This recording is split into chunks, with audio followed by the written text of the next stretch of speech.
Hello everyone, this is your host Cyprian Josson. I'm going to read a passage from my book, The Immigrant Ladder, published by the Minerva Press in London. I can't believe it.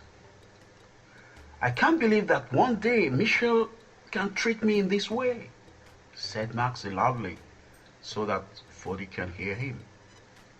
Chike smiled and continued to play the piano.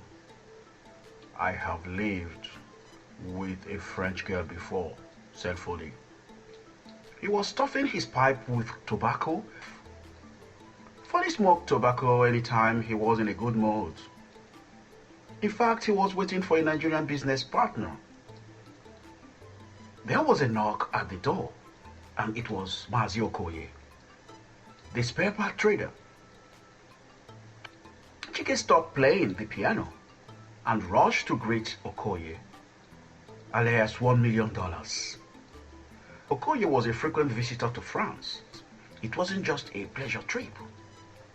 His life turned around spare parts, motor parts, engine parts, everything spare parts. Some call him Mr. Engine Spare Parts. Others call him the young millionaire. And if you want Mazi Okoye to like you, just turn the conversation around to motor parts and extend it to private parts. And there he enjoys. And you see him jumping up and down like a young boy. You are his man, and you make his day. Chike has chosen to call him Oga, the only millionaire, as he entered the house with his suitcase full of dollars and few clothes. The secret of carrying such amount of money without being caught by the customs remained with him. Only Okoye knows how, and nobody in this world can tell how Okoye has managed every time.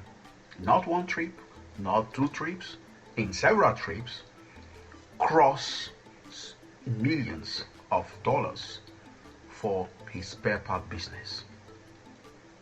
And Chike knew that he was going to have at least a good cut from any transaction during Okoye's business trip.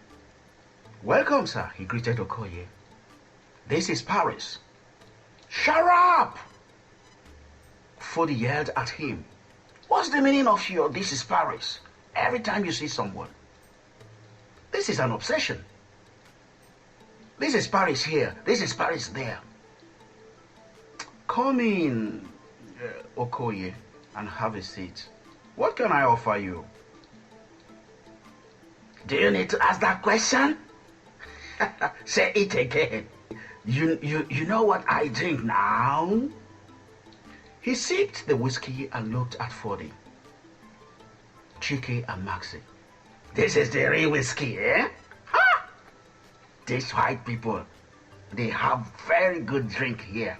This is why I like this country. Feel at home, Mazi Okoye, said Fody. When Angie comes back from school, she will cook pepper soup and egusi for you. Anyway, before your arrival, we were trying to settle the case of this young man. Who is that? You mean Chike, my own boy? Asked Mazi Okoye. No. I mean Maxie, the young man sitting next to you. Mazi Okoye sipped his whiskey, and one can see how curious he was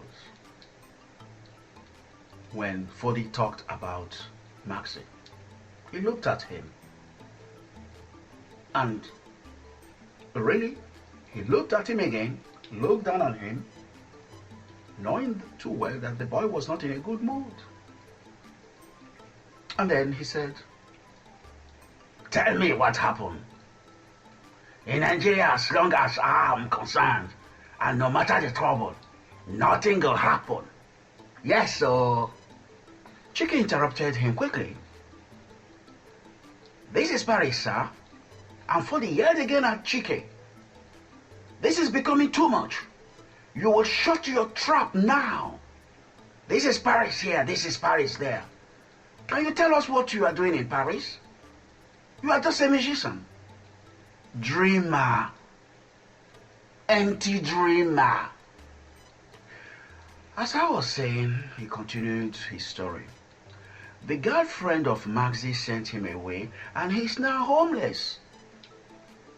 Chike interjected and corrected Fody. They were married for 4 years. Fody looked at Chike and said, "You call that marriage?" "Eh?" I said, "Do you call that marriage?" He screamed at him. "That's not marriage. For me, you must go home and select your wife and pay the dowry and follow the tradition before you start to talk about marriage." That was how Mazi Okoye joined the conversation about Maxie. Fody poured more whiskey in his cup, and one can see the painting of Eiffel Tower, the symbol of France, on the cup. The smoke of cigarette and tobacco filled the house. Mazi Okoye, the Nigerian businessman and millionaire, started to lash African immigrants living in abroad.